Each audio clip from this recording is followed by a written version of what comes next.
नमस्कार, आप देख रहे हैं सिटी सेंटर शो। मुंबई से मैं हूं पूजा भारद्वाज और इस वक्त हम मौजूद हैं मुंबई के मोगरा मेट्रो स्टेशन के पास।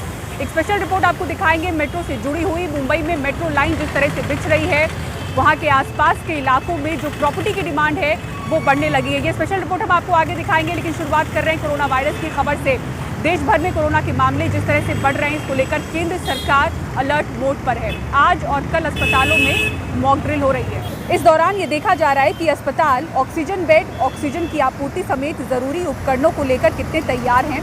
बढ़ते मामलों पर केंद्रीय स्वास्थ्य मंत्री मनसुख मांडविया खुद इस मॉक ड्रिल की निगरानी करने आरएमएल अस्पताल पहुंचे।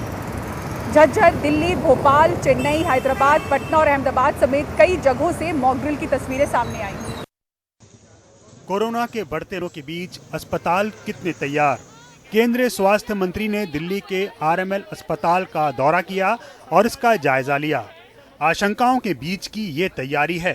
मरीजों को दाखिले की जरूरत पड़ी तो व्यवस्था कितनी दुरुस्त। मंत्री जी से, पीएमओ से, हर जगह से बहुत क्लियर इंस्ट्रक्शंस हैं कि हमें पूरी तरीके से तैयार रहना है। तो मॉक ड्रिल में वो सभी कुछ होगा कि मतलब कैसे, कहाँ टेस्टिंग होती है, कहाँ पेशेंट्स हमारे एडमिट होंगे, सीरियस पेशेंट्स कहाँ जाएंगे, तो वो सारी चीज़ें हैं उसमें। देश भर के अलग अलग अस्पतालों से मॉक ड्रिल की तस्वीर आई। दिल्ली का लेडी हार्डिंग हो या भोपाल, अहमदाबाद, हैदराबाद, पटना, झज्जर, चेन्नई के अस्पताल, हर जगह अपनी तैयारी दुरुस्त रखने की कवायद चलती रही। वैसे तो हमारा एक्सपीरियंस है, 2-3 वेव्स हमने झेल ली हैं और हमारी सारी प्रेपरेशन रेडी थी, क्योंकि हमने इसको कोविड एरिया को सारा कन्वर्ट कर दिया था रूटीन वार्ड के लिए या रूटीन सर्विसेज के लिए। तो हमने दोबारा से रीएक्टिवेट किया है। At present we had 30 bed और उसके अंदर हमारा 6 बेड आईसीयू है, 4 बेड एचडीयू है और बाकी वार्ड में है। मॉक ड्रिल कल भी चलेगी। राज्यों से पूरी तरह से इसको अमल लाने की अपील केंद्रीय स्वास्थ्य मंत्रालय ने की है। मामले बढ़ रहे हैं, पर मंत्रालय ने साफ किया है कि फिलहाल चिंता की कोई बात नहीं। एहतियातन किसी भी आशंका से निपटने की ये तैयारी है। ब्यूरो रिपोर्ट के साथ नई दिल्ली से परिमल कुमार की report, NDTV India. Rahul Gandhi के 2 दिन पुराने ट्वीट पर ज्योतिरादित्य सिंधिया ने राहुल गांधी पर पलटवार किया है। सिंधिया ने लिखा है कि स्पष्ट है, अब आप एक ट्रोल तक सीमित हो चुके हैं। मुझ पर बेबुनियाद आरोप लगाने और मुख्य मुद्दों से लोगों का ध्यान भटकाने के बजाय इन 3 प्रश्नों का जवाब क्यों नहीं देते।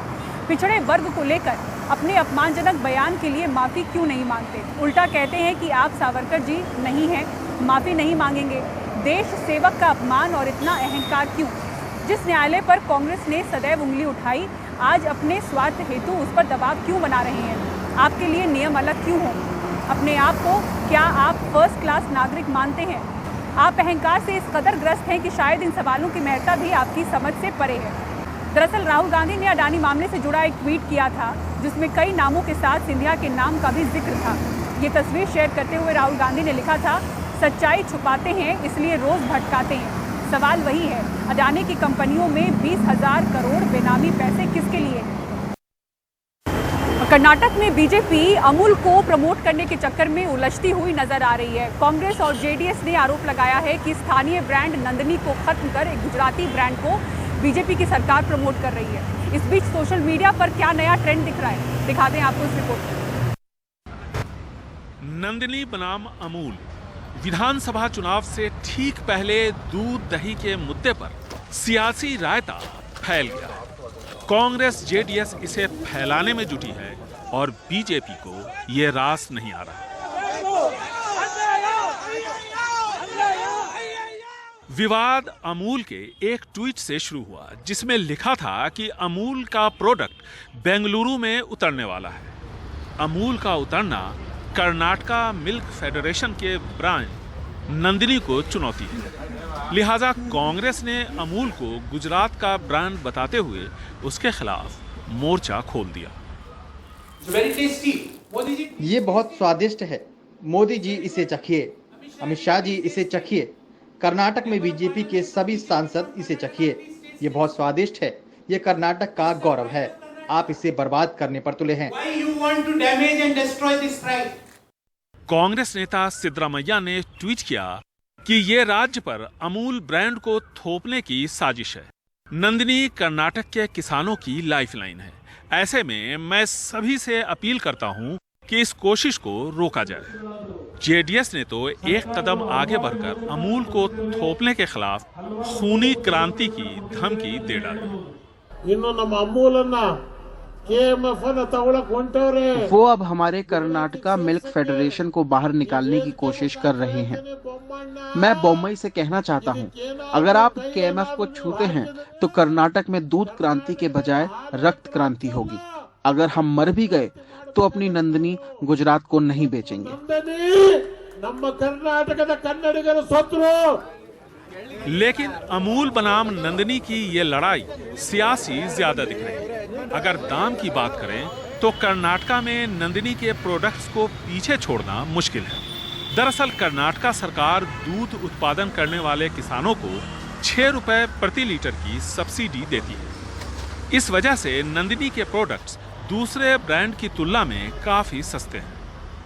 नंदिनी का 1 लीटर टोन्ड दूध 39 रुपए का और फुल क्रीम 49 रुपए का है, जबकि अमूल का 1 लीटर टोन्ड दूध 54 रुपए और फुल क्रीम 66 रुपए का है। इसी तरह नंदिनी ब्रांड का 1 किलो दही 47 रुपए का है, जबकि अमूल का 67 रुपए का। बीजेपी का कहना है कि ये विवाद सिर्फ मुद्दा बनाने के लिए शुरू किया गया है। जिस तरह नंदिनी दूसरे राज्यों में अपने प्रोडक्ट्स बेच सकता है, उसी तरह अमूल कर्नाटक आ रहा है। ये नंदिनी हमारा प्रोडक्ट है, ये हमारा सरकार की प्रोडक्ट है। सारे हिंदुस्तान में हमारा प्रोडक्ट जाना चाहिए। उसको हमें किधर भी पूरे सारे हिंदुस्तान में उसका ये हमें बेचना चाहते हैं। वो अच्छा बिजनेस भी होना है, वो हम समझते हैं, मगर वैसे ही अमूल वाले भी करते हैं ना। विधानसभा चुनावों का बिगुल बज चुका है। ऐसे में अमूल बनाम नंदिनी एक बड़ा मुद्दा बनता जा रहा है, जो कि बीजेपी की परेशानी यहां बढ़ा रहा है। बेंगलुरु से कैमरामैन कुमार के साथ निहाल खिदवई, एनडीटीवी इंडिया। 2022-23 के दौरान दोपहिया गाड़ियों की बिक्री बीते 7 सालों में सबसे कम रही। आंकड़े बताते हैं कि दोपहिया सेगमेंट कोरोना के असर से रिकवर नहीं हो पाया। हिमांशु शेखर की रिपोर्ट देखिए। देश में यात्री गाड़ियों की बिक्री जब तेजी से बढ़ रही है तो दोपहिया गाड़ियों की बिक्री क्यों घट गई? 2022-23 के दौरान देश में दोपहिया गाड़ियों की बिक्री बीते 7 साल में सबसे कम रही। एनडीटीवी से बातचीत में federation of automobile dealers association यानी फाडा के चेयरमैन मनीष राज सिंघानिया ने फाडा के सालाना आंकड़ों का हवाला देते हुए ये बात कही।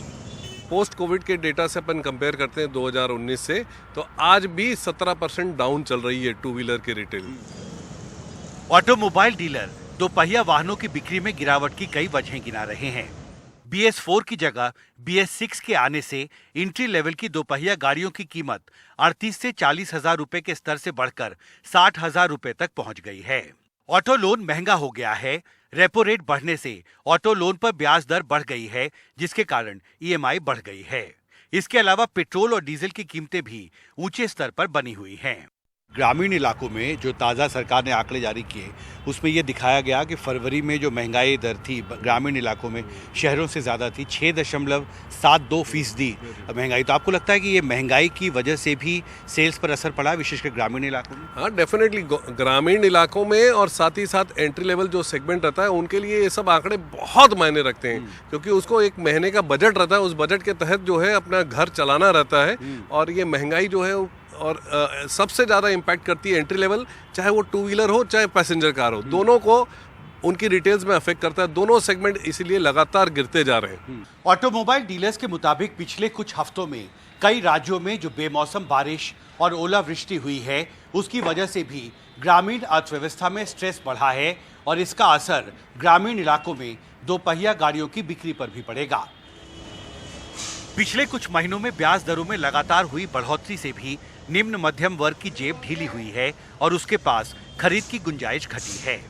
इसमें जब तक ये रेट ऑफ इंटरेस्ट कम नहीं होंगे ना जी, क्योंकि बढ़ते जा रहे हैं। अब ये पिछले 3-4 महीने में 2-3% रेट ऑफ इंटरेस्ट बढ़ गया, तो जब तक ये कम नहीं होते तब तक ये ट्रेंड ऐसा ही रहेगा। और दूसरा, जब तक महंगाई भी बहुत चल रही है तो लोगों के पास कुछ भी नया खरीदने के लिए पैसे ही नहीं है। जाहिर है कोरोना संकट के दौरान दोपहिया गाड़ियों की बिक्री में जो मंदी आई थी, उसके असर से ऑटोमोबाइल सेक्टर अब भी उबर नहीं पाया है। गुड़गांव और दिल्ली से कैमरा पर्सन सुधीश के साथ हिमांशु शेखर, एनडीटीवी इंडिया।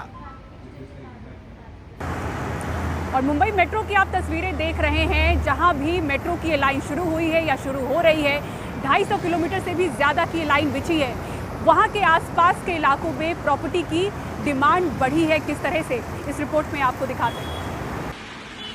दहिसर से अंधेरी तक मेट्रो की नई लाइन इस साल की शुरुआत में ही चल पड़ी। 18.5 किलोमीटर की दूरी का वक्त मेट्रो ने 75% तक कम कर दिया। इसका असर प्रॉपर्टी बाजार पर दिख रहा है। हाल ही में किए गए नाइट फ्रैंक इंडिया के विश्लेषण के आंकड़ों के अनुसार ज्यादातर संपत्ति रजिस्ट्रेशन पश्चिमी उपनगर के लिए थे, जिसकी मार्च 2023 में प्रॉपर्टी बाजार में हिस्सेदारी 62% रही। 5 करोड़ से कम की ज्यादातर प्रॉपर्टीज इन्हीं इलाके में बिकी। मध्य और पश्चिमी उपनगर के प्रॉपर्टी बाजार में हाल के महीनों में मांग मजबूत हुई है। ये जगह या तो पहले से ही मेट्रो से जुड़ी हैं या फिर जल्द ही मेट्रो नेटवर्क के माध्यम से जुड़ेंगी। 2 लाख करोड़ रुपए का इंफ्रास्ट्रक्चर डेवलपमेंट अभी इस शहर में हो रहा है, तो इंफ्रास्ट्रक्चर डेवलपमेंट के वजह से इन कंज्यूमर्स को मौका मिलेगा कि वो सबर्बन पेरिफेरल लोकेशंस पे, जहाँ पे रिलेटिवली कम भाव है प्रॉपर्टी के, वहाँ पे भी रुझान कर सकें। रियल एस्टेट जानकारों की माने तो मेट्रो की नई लाइन शुरू होने से आसपास के इलाकों में मांग इस तरह से बढ़ी है कि 25% रेट में इजाफा दिख रहा है। अब लोग स्पेसिफिकली सामने से आके बोलते हैं 20 से 25 तक का has been an improvement in the pricing and almost 50 to 60% of the people सामने से हम लोग आके बोलते हैं कि हम लोग को मेट्रो स्टेशन के बाजू में चाहिए। पूछते हैं कि इधर से मेट्रो स्टेशन वॉकिंग डिस्टेंस कितना है, 10 मिनट है, 15 मिनट है, और हम लोग भी स्पेसिफिकली वो इन्फॉर्मेशन रेडी रखते हैं अपने क्लाइंट्स के लिए। जो मुंबई रियल एस्टेट का जो एक्सपेंशन होगा वो पूरा एक्सपेंशन होगा और जो रेट्स होंगे वो सब तरह से बढ़ेंगे। मुंबई शहर में फिलहाल 11,125 कंस्ट्रक्शन साइट्स हैं। शहर में जहां भी आप नजर डालेंगे या तो निर्माण कार्य चल रहा है या सड़क की खुदाई चल रही है। इससे मुंबईकरों को यातायात की समस्या या सेहत की समस्या तो आ रही है, लेकिन आने वाले 5 सालों में मुंबई की सूरत पूरी तरह से बदल चुकी होगी। अब तक जिन इलाकों में कनेक्टिविटी की समस्या की वजह से प्रॉपर्टी बाजार ठंडा नजर आता था, बीते कुछ महीनों में उन इलाकों में जबरदस्त हलचल शुरू हो चुकी है। मुंबई से कैमरा पर्सन राजेंद्र दयालकर के साथ प्रवीण जी रोहित और पूजा भारद्वाज, एनडीटीवी इंडिया के लिए। और पंजाब पुलिस ने खालिस्तानी समर्थक अमृतपाल सिंह के बेहद करीबी पप्पलप्रीत सिंह को अमृतसर के पास से गिरफ्तार किया है। एनएसए के तहत कार्रवाई हुई है। हालांकि अमृतपाल सिंह अब भी फरार है। वारिस पंजाब दे के प्रमुख और भगोड़े अमृतपाल का सबसे करीबी पप्पलप्रीत सिंह पुलिस की गिरफ्त में। इससे पहले पिछले 23 दिनों से ऐसी तस्वीरें लगातार सामने आ रही थीं। वो हर तस्वीर में अमृतपाल के साथ दिखता। जालंधर से पटियाला, फिर कुरुक्षेत्र और दिल्ली। फरारी के दौरान हर जगह वो अमृतपाल के साथ रहा, लेकिन 28 मार्च को दोनों होशियारपुर में अलग अलग हो गए। दिल्ली पुलिस की भी लगातार उस पर नजर थी।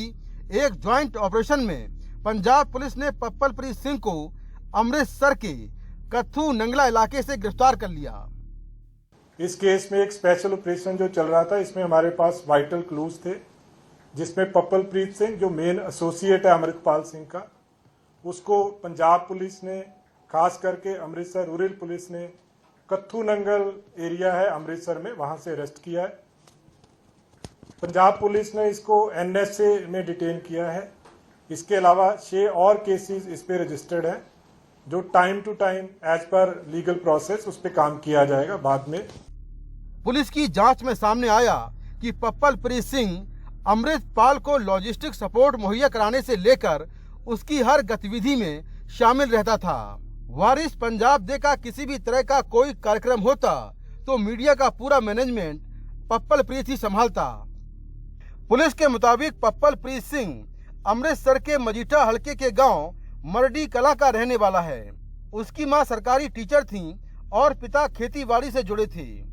वो खुद को एक एक्टिविस्ट बताते हुए ये मांग करता रहा है कि 90 के दशक से जो सिख पंजाब की जेलों में बंद हैं, उन्हें रिहा किया जाए। कुछ समय के लिए वो एक राजनीतिक पार्टी से भी जुड़ा, लेकिन पर्दे के पीछे रहकर हमेशा खालिस्तान का सपोर्ट करता रहा। अमृतपाल के वारिस पंजाब डे के प्रमुख बनते ही वो उससे जुड़ गया।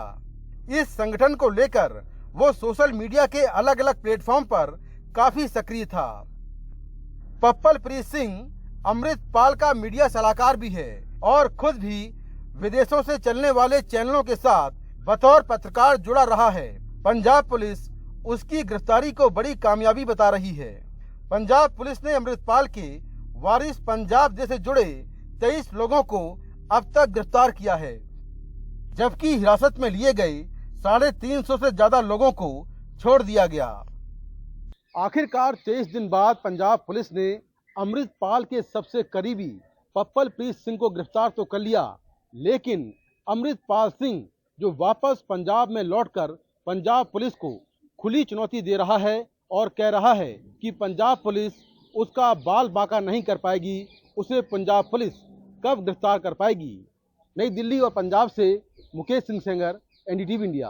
और एनआईए ने कोलकाता उच्च न्यायालय को सूचित किया है कि अगर वो आदेश देती है तो हावड़ा और हुगली में रामनवमी जुलूस के दौरान जो हिंसा हुई थी उसकी जांच वो अपने हाथ में लेने के लिए तैयार है।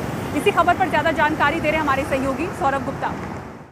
देखिए, पश्चिम बंगाल में आए हुए फैक्ट फाइंडिंग टीम को लेकर राजनीतिक विवाद शुरू हो चुका है।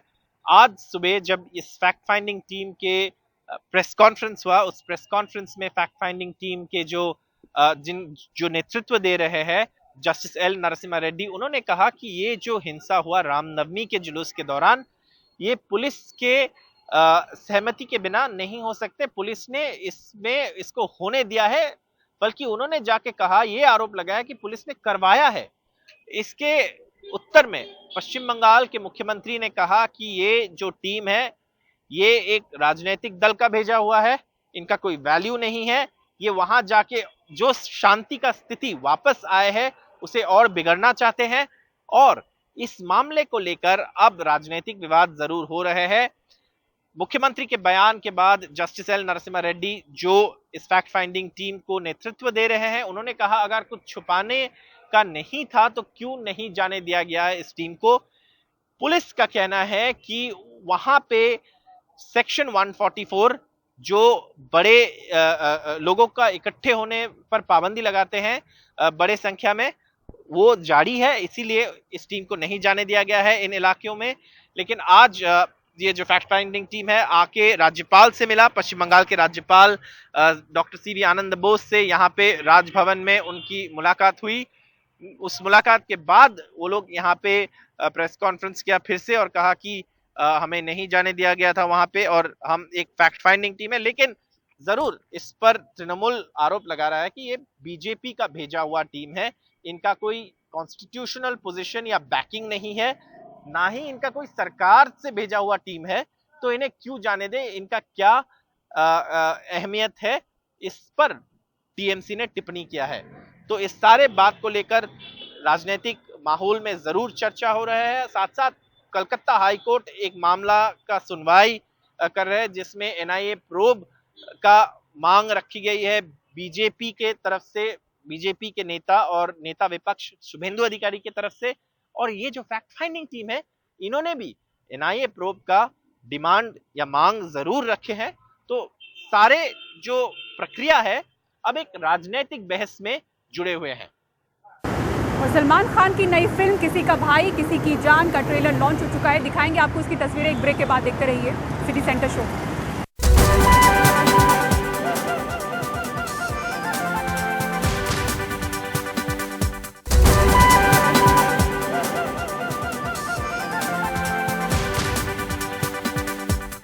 नमस्कार, आप देख रहे हैं सिटी सेंटर शो। मुंबई से मैं हूं पूजा भारद्वाज और इस वक्त हम मौजूद हैं मुंबई के मोगरा मेट्रो स्टेशन के पास। एक स्पेशल रिपोर्ट आपको दिखाएंगे मेट्रो से जुड़ी हुई। मुंबई में मेट्रो लाइन जिस तरह से बिछ रही है, वहां के आसपास के इलाकों में जो प्रॉपर्टी की डिमांड है वो बढ़ने लगी है। ये स्पेशल रिपोर्ट हम आपको आगे दिखाएंगे, लेकिन शुरुआत कर रहे हैं कोरोना वायरस की खबर से।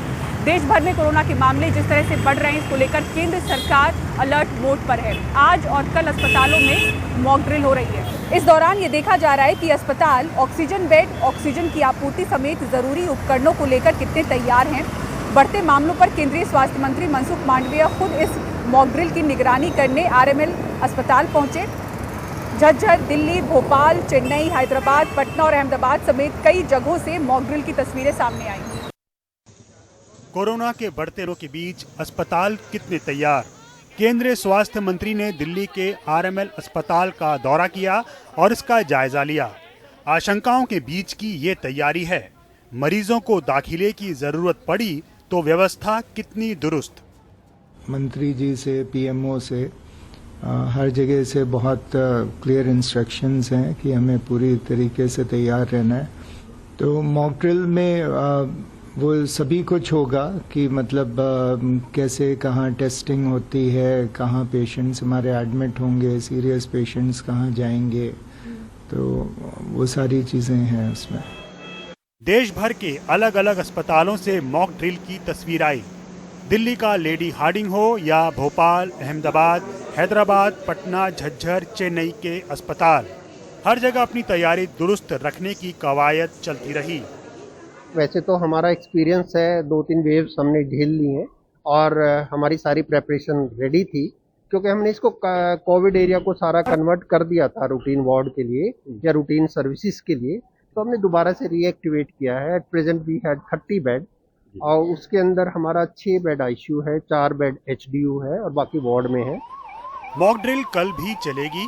राज्यों से पूरी तरह से इसको अमल लाने की अपील केंद्रीय स्वास्थ्य मंत्रालय ने की है।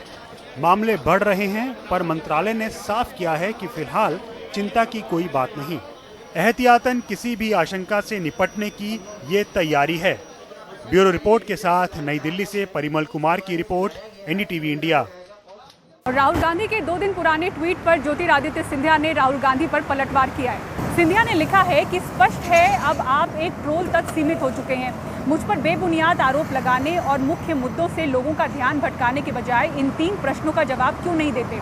पिछड़े वर्ग को लेकर अपने अपमानजनक बयान के लिए माफ़ी क्यों नहीं मांगते? उल्टा कहते हैं कि आप सावरकर जी नहीं हैं, माफ़ी नहीं मांगेंगे। देश सेवक का अपमान और इतना अहंकार क्यों? जिस न्यायालय पर कांग्रेस ने सदैव उंगली उठाई, आज अपने स्वार्थ हेतु उस पर दबाव क्यों बना रहे हैं? आपके लिए नियम अलग क्यों हो? अपने आप को क्या आप फर्स्ट क्लास नागरिक मानते हैं? आप अहंकार से इस कदर ग्रस्त हैं कि शायद इन सवालों की महत्ता भी आपकी समझ से परे है। दरअसल राहुल गांधी ने अडानी मामले से जुड़ा एक ट्वीट किया था, जिसमें कई नामों के साथ सिंधिया के नाम का भी जिक्र था। ये तस्वीर शेयर करते हुए राहुल गांधी ने लिखा था, सच्चाई छुपाते हैं इसलिए रोज भटकाते हैं। सवाल वही है, अडानी की कंपनियों में 20,000 करोड़ बेनामी पैसे किसके लिए हैं? कर्नाटक में बीजेपी अमूल को प्रमोट करने के चक्कर में उलझती हुई नजर आ रही है। कांग्रेस और जेडीएस ने आरोप लगाया है कि स्थानीय ब्रांड नंदिनी को खत्म कर एक गुजराती ब्रांड को बीजेपी की सरकार प्रमोट कर रही है। इस बीच सोशल मीडिया पर क्या नया ट्रेंड दिख रहा है, दिखा दें आपको इस रिपोर्ट में। नंदिनी बनाम अमूल। विधानसभा चुनाव से ठीक पहले दूध दही के मुद्दे पर सियासी रायता फैल गया है। कांग्रेस जेडीएस इसे फैलाने में जुटी है और बीजेपी को ये रास नहीं आ रहा। विवाद अमूल के एक ट्वीट से शुरू हुआ, जिसमें लिखा था कि अमूल का प्रोडक्ट बेंगलुरु में उतरने वाला है। अमूल का उतरना कर्नाटका मिल्क फेडरेशन के ब्रांड नंदिनी को चुनौती है। लिहाजा कांग्रेस ने अमूल को गुजरात का ब्रांड बताते हुए उसके खिलाफ मोर्चा खोल दिया। ये बहुत स्वादिष्ट है, मोदी जी इसे चखिए, अमित शाह जी इसे चखिए, कर्नाटक में बीजेपी के सभी सांसद इसे चखिए। ये बहुत स्वादिष्ट है, ये कर्नाटक का गौरव है। आप इसे बर्बाद करने पर तुले हैं। कांग्रेस नेता सिद्धरामैया ने ट्वीट किया कि ये राज्य पर अमूल ब्रांड को थोपने की साजिश है। नंदिनी कर्नाटक के किसानों की लाइफलाइन है। ऐसे में मैं सभी से अपील करता हूं कि इस कोशिश को रोका जाए। जेडीएस ने तो एक कदम आगे बढ़कर अमूल को थोपने के खिलाफ खूनी क्रांति की धमकी दे डाली। वो अब हमारे कर्नाटका मिल्क फेडरेशन को बाहर निकालने की कोशिश कर रहे हैं। मैं बम्बई से कहना चाहता हूं, अगर आप केएमएफ को छूते हैं तो कर्नाटक में दूध क्रांति के बजाय रक्त क्रांति होगी। अगर हम मर भी गए तो अपनी नंदिनी गुजरात को नहीं बेचेंगे। लेकिन अमूल बनाम नंदिनी की ये लड़ाई सियासी ज्यादा दिख रही है। अगर दाम की बात करें तो कर्नाटका में नंदिनी के प्रोडक्ट्स को पीछे छोड़ना मुश्किल है। दरअसल कर्नाटका सरकार दूध उत्पादन करने वाले किसानों को 6 रुपए प्रति लीटर की सब्सिडी देती है। इस वजह से नंदिनी के प्रोडक्ट्स दूसरे ब्रांड की तुलना में काफी सस्ते हैं। नंदिनी का 1 लीटर टोन्ड दूध 39 रुपए का और फुल क्रीम 49 रुपए का है, जबकि अमूल का 1 लीटर टोन्ड दूध 54 रुपए और फुल क्रीम 66 रुपए का है। इसी तरह नंदिनी ब्रांड का 1 किलो दही 47 रुपए का है, जबकि अमूल का 67 रुपए का। बीजेपी का कहना है कि ये विवाद सिर्फ मुद्दा बनाने के लिए शुरू किया गया है। जिस तरह नंदिनी दूसरे राज्यों में अपने प्रोडक्ट्स बेच सकता है, उसी तरह अमूल कर्नाटक आ रहा है। ये नंदिनी हमारा प्रोडक्ट है, ये हमारा सरकार की प्रोडक्ट है। सारे हिंदुस्तान में हमारा प्रोडक्ट जाना चाहिए। उसको हमें किधर भी पूरे सारे हिंदुस्तान में उसका ये हमें बेचना चाहते हैं। वो अच्छा बिजनेस भी होना है, वो हम समझते हैं, मगर वैसे ही अमूल वाले भी करते हैं ना। विधानसभा चुनावों का बिगुल बज चुका है। ऐसे में अमूल बनाम नंदिनी एक बड़ा मुद्दा बनता जा रहा है, जो कि बीजेपी की परेशानी यहां बढ़ा रहा है। बेंगलुरु से कैमरामैन कुमार के साथ निहाल खिदवई, एनडीटीवी इंडिया। 2022-23 के दौरान दोपहिया गाड़ियों की बिक्री बीते 7 सालों में सबसे कम रही। आंकड़े बताते हैं कि दोपहिया सेगमेंट कोरोना के असर से रिकवर नहीं हो पाया। हिमांशु शेखर की रिपोर्ट देखिए। देश में यात्री गाड़ियों की बिक्री जब तेजी से बढ़ रही है, तो दोपहिया गाड़ियों की बिक्री क्यों घट गई? 2022-23 के दौरान देश में दोपहिया गाड़ियों की बिक्री बीते 7 साल में सबसे कम रही। एनडीटीवी से बातचीत में federation of automobile dealers association यानी फाडा के चेयरमैन मनीष राज सिंघानिया ने फाडा के सालाना आंकड़ों का हवाला देते हुए ये बात कही। पोस्ट कोविड के डेटा से अपन कंपेयर करते हैं 2019 से, तो आज भी 17% डाउन चल रही है टू व्हीलर के रिटेल। ऑटोमोबाइल डीलर दोपहिया वाहनों की बिक्री में गिरावट की कई वजहें गिना रहे हैं। BS4 की जगह BS6 के आने से एंट्री लेवल की दोपहिया गाड़ियों की कीमत 38 से 40 हजार रुपए के स्तर से बढ़कर 60 हजार रुपए तक पहुंच गई है। ऑटो लोन महंगा हो गया है। रेपो रेट बढ़ने से ऑटो लोन पर ब्याज दर बढ़ गई है, जिसके कारण EMI बढ़ गई है। इसके अलावा पेट्रोल और डीजल की कीमतें भी ऊंचे स्तर पर बनी हुई हैं। ग्रामीण इलाकों में जो ताज़ा सरकार ने आंकड़े जारी किए, उसमें यह दिखाया गया कि फरवरी में जो महंगाई दर थी ग्रामीण इलाकों में शहरों से ज़्यादा थी, 6.72% महंगाई। तो आपको लगता है कि ये महंगाई की वजह से भी सेल्स पर असर पड़ा, विशेषकर ग्रामीण इलाकों में? हाँ, डेफिनेटली ग्रामीण इलाकों में और साथ ही साथ एंट्री लेवल जो सेगमेंट रहता है, उनके लिए ये सब आंकड़े बहुत मायने रखते हैं, क्योंकि उसको एक महीने का बजट रहता है, उस बजट के तहत जो है अपना घर चलाना रहता है। और ये महंगाई जो है और सबसे ज़्यादा इम्पैक्ट करती है एंट्री लेवल, चाहे वो टू व्हीलर हो चाहे पैसेंजर कार हो, दोनों को उनकी रिटेल्स में अफेक्ट करता है। दोनों सेगमेंट इसीलिए लगातार गिरते जा रहे हैं। ऑटोमोबाइल डीलर्स के मुताबिक पिछले कुछ हफ्तों में कई राज्यों में जो बेमौसम बारिश और ओलावृष्टि हुई है, उसकी वजह से भी ग्रामीण अर्थव्यवस्था में स्ट्रेस बढ़ा है और इसका असर ग्रामीण इलाकों में दोपहिया गाड़ियों की बिक्री पर भी पड़ेगा। पिछले कुछ महीनों में ब्याज दरों में लगातार हुई बढ़ोतरी से भी निम्न मध्यम वर्ग की जेब ढीली हुई है और उसके पास खरीद की गुंजाइश घटी है। इसमें जब तक ये रेट ऑफ इंटरेस्ट कम नहीं होंगे ना जी, क्योंकि बढ़ते जा रहे हैं। अब ये पिछले 3-4 महीने में 2-3% रेट ऑफ इंटरेस्ट बढ़ गया, तो जब तक ये कम नहीं होते तब तक ये ट्रेंड ऐसा ही रहेगा। और दूसरा, जब तक महंगाई भी बहुत चल रही है, तो लोगों के पास कुछ भी नया खरीदने के लिए पैसे ही नहीं है। जाहिर है, कोरोना संकट के दौरान दोपहिया गाड़ियों की बिक्री में जो मंदी आई थी, उसके असर से ऑटोमोबाइल सेक्टर अब भी उबर नहीं पाया है। गुड़गांव और दिल्ली से कैमरा पर्सन सुधीश के साथ हिमांशु शेखर, एनडीटीवी इंडिया। और मुंबई मेट्रो की आप तस्वीरें देख रहे हैं, जहां भी मेट्रो की लाइन शुरू हुई है या शुरू हो रही है, 250 किलोमीटर से भी ज्यादा की लाइन बिछी है। वहां के आसपास के इलाकों में प्रॉपर्टी की डिमांड बढ़ी है किस तरह से, इस रिपोर्ट में आपको दिखाते हैं। दहिसर से अंधेरी तक मेट्रो की नई लाइन इस साल की शुरुआत में ही चल पड़ी। 18.5 किलोमीटर की दूरी का वक्त मेट्रो ने 75% तक कम कर दिया। इसका असर प्रॉपर्टी बाजार पर दिख रहा है। हाल ही में किए गए नाइट फ्रैंक इंडिया के विश्लेषण के आंकड़ों के अनुसार ज्यादातर संपत्ति रजिस्ट्रेशन पश्चिमी उपनगर के लिए थे, जिसकी मार्च 2023 में प्रॉपर्टी बाजार में हिस्सेदारी 62% रही। 5 करोड़ से कम की ज्यादातर प्रॉपर्टीज इन्हीं इलाके में बिकी।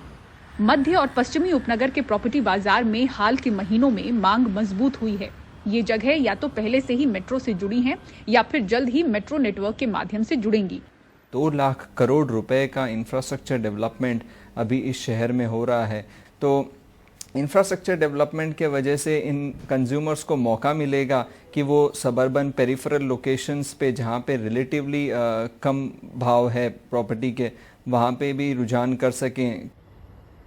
रियल एस्टेट जानकारों की माने तो मेट्रो की नई लाइन शुरू होने से आसपास के इलाकों में मांग इस तरह से बढ़ी है कि 25% रेट में इजाफा दिख रहा है। अब लोग स्पेसिफिकली सामने से आके बोलते हैं 20 से 25 तक का has been an improvement in the pricing and almost 50 to 60% of the people सामने से हम लोग आके बोलते हैं कि हम लोग को मेट्रो स्टेशन के बाजू में चाहिए। पूछते हैं कि इधर से मेट्रो स्टेशन वॉकिंग डिस्टेंस कितना है, 10 मिनट है, 15 मिनट है, और हम लोग भी स्पेसिफिकली वो इन्फॉर्मेशन रेडी रखते हैं अपने क्लाइंट्स के लिए। जो मुंबई रियल एस्टेट का जो एक्सपेंशन होगा वो पूरा एक्सपेंशन होगा और जो रेट्स होंगे वो सब तरह से बढ़ेंगे। मुंबई शहर में फिलहाल 11,125 कंस्ट्रक्शन साइट्स हैं। शहर में जहां भी आप नजर डालेंगे या तो निर्माण कार्य चल रहा है या सड़क की खुदाई चल रही है।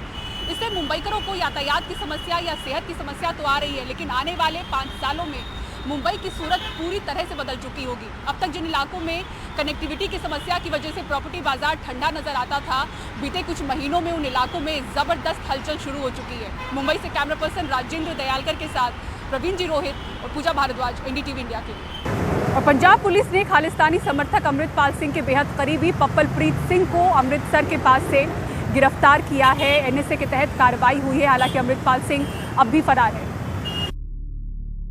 वारिस पंजाब दे के प्रमुख और भगोड़े अमृतपाल का सबसे करीबी पप्पलप्रीत सिंह पुलिस की गिरफ्त में।